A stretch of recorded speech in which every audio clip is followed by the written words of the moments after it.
o marafo e seu uso na Umbanda. Dentro da Umbanda, já escutou a palavra marafo? Ou estranhou o uso de bebidas alcoólicas por nossas entidades durante o trabalho?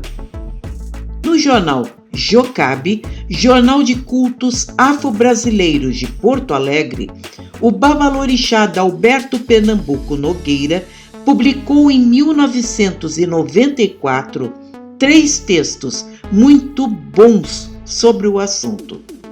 Vamos nos basear neles para trazer o melhor conteúdo em nosso vídeo de hoje.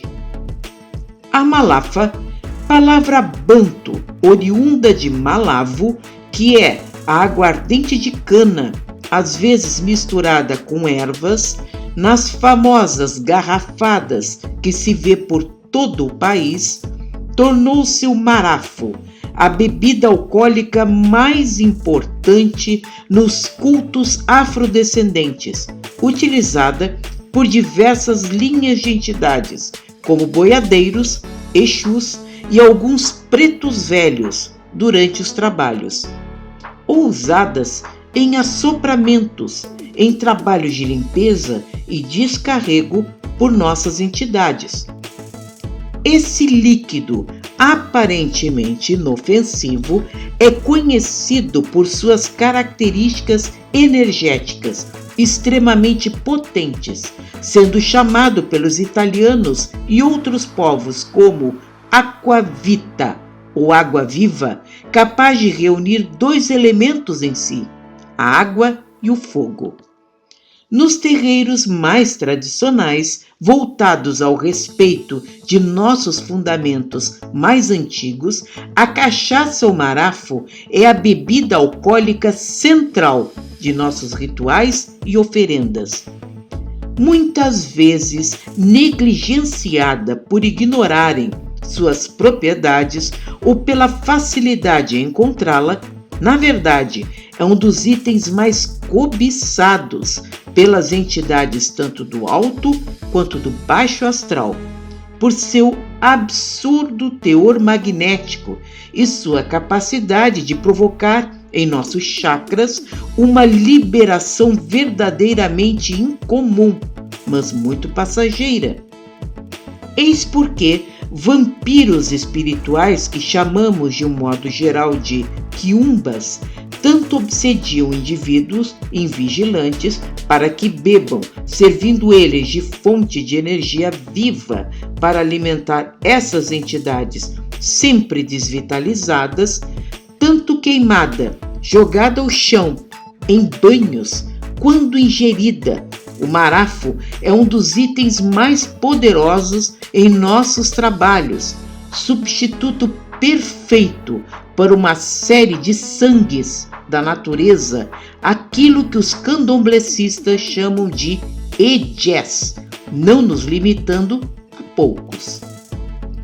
Esse amplo conhecimento, tanto por médiuns ou dirigentes, é vital para que não fiquemos sujeitos às tradições respeitáveis de outras religiões, mas que não pertencem à própria Umbanda.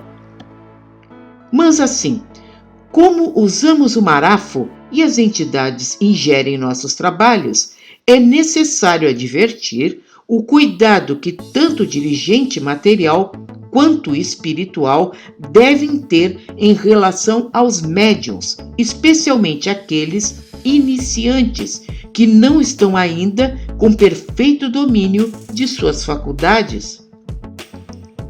E também observar o comportamento da entidade quando incorporada, se realmente é uma entidade de luz ou se é um obsessor incorporado, sedento pela energia do álcool e na absorção das energias exaladas pelo próprio médium.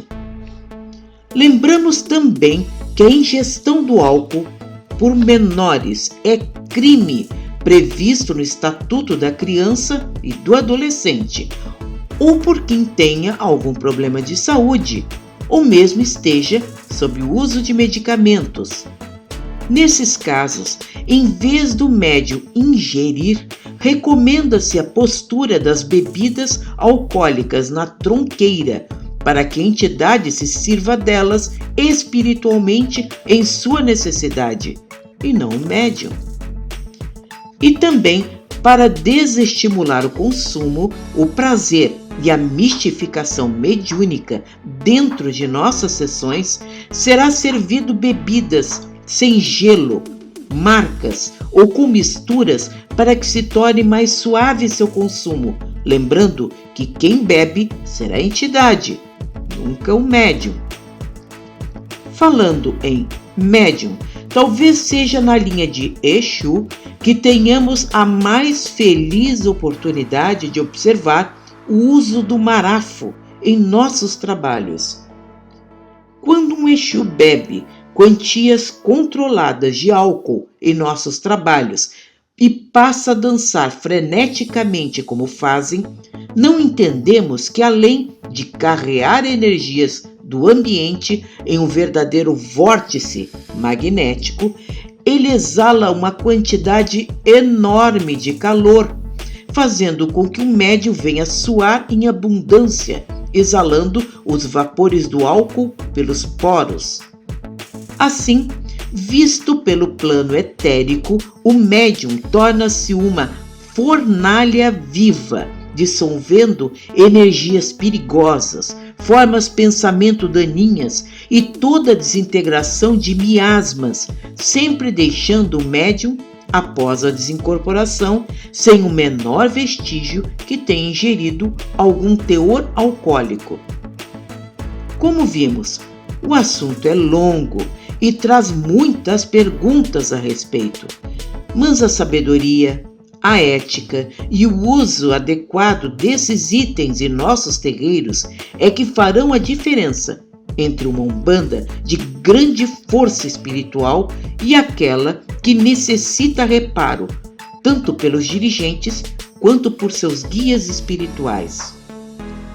Quando a umbanda é bem entendida, feita com respeito e tradição em nossos terreiros, se torna essa fonte de luz quase que inesgotável, tão semelhante às suas mais fortes raízes, especialmente aquelas que nos deixou o caboclo das 7 encruzilhadas quando firmou ela entre nós.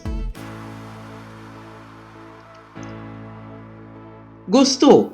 Dê like, compartilhe em suas redes sociais, comente com seus amigos, chame o povo para conhecer esse grande canal que sempre traz conteúdos especiais para você.